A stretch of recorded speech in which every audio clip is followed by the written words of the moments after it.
Bon Denis, on se retrouve sur le chantier, on est en pleine élévation. On est avec Vincent. Salut Vincent. Bonjour. Alors est-ce que tu peux nous expliquer très rapidement ce que vous êtes en train de faire depuis quelques jours ici sur ce chantier? Eh bien écoute, sur ce chantier, on est en train de réaliser en fait toute la phase du montage qui va nous permettre de pouvoir la mettre en élévation. Ça veut dire de la mettre sur un plan vertical sur lequel on va pouvoir la mettre en place sur les contreforts qui ont été installés par le lycée de Felletin.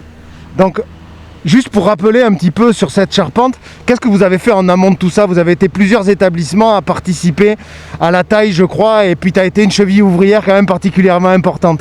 Oui, merci. Alors, ce qui s'est passé, c'est que du coup, ce projet-là a été partagé en différents établissements, donc en 4 établissements, et dans lesquels on a été choisi, donc on est très fiers d'avoir été choisi, et dans lesquels on a œuvré tous ensemble pour pouvoir réaliser chacune des phases de construction des pièces qui permettra de pouvoir arriver à Felletin et de pouvoir les mettre en place sur ce joli chantier.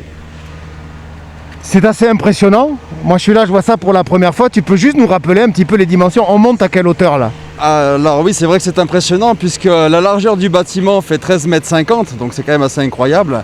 Et la hauteur totale finie du plan sol jusqu'au plus haut du toit, on est à plus de 12 mètres. Donc c'est assez considérable. Et donc un charpentier, il n'a pas peur ni de la hauteur, ni de la pluie, ni du froid, parce que là, eh bien, on a tout en un là. Voilà, on a tous les éléments qu'on adore qui sont réunis en même temps dans une seule journée, c'est superbe. Donc c'est vrai que non, un charpentier est très habile sur un toit, bien évidemment. Le vertige, on ne connaît pas.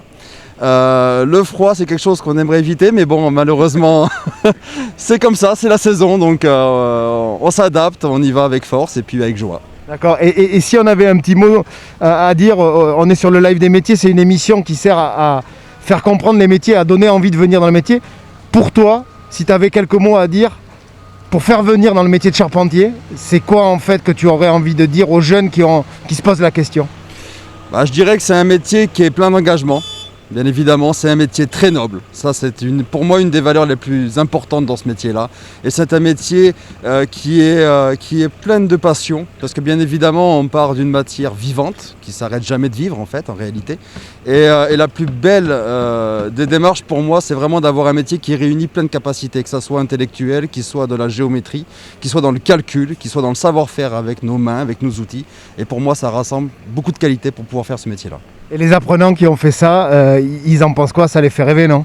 Les apprenants vivent dans un paradis depuis un an, quoi. C'est vraiment exceptionnel pour eux, puisque un chantier comme celui-ci, on n'en a qu'un dans une vie. Et c'est vrai que les apprenants se sont engagés corps et âme dans ce chantier. Et la noblesse se sent à travers dans les yeux, dans les regards, dans nos discours. Et puis on a des étoiles dans les yeux depuis plus d'un an, quoi, avec ce chantier. Bon, mais c'est génial Denis, on va te rendre la parole. En tous les cas, j'espère que ça donnera envie à travers ce live des métiers de venir dans les métiers de la rénovation du patrimoine et de la charpente.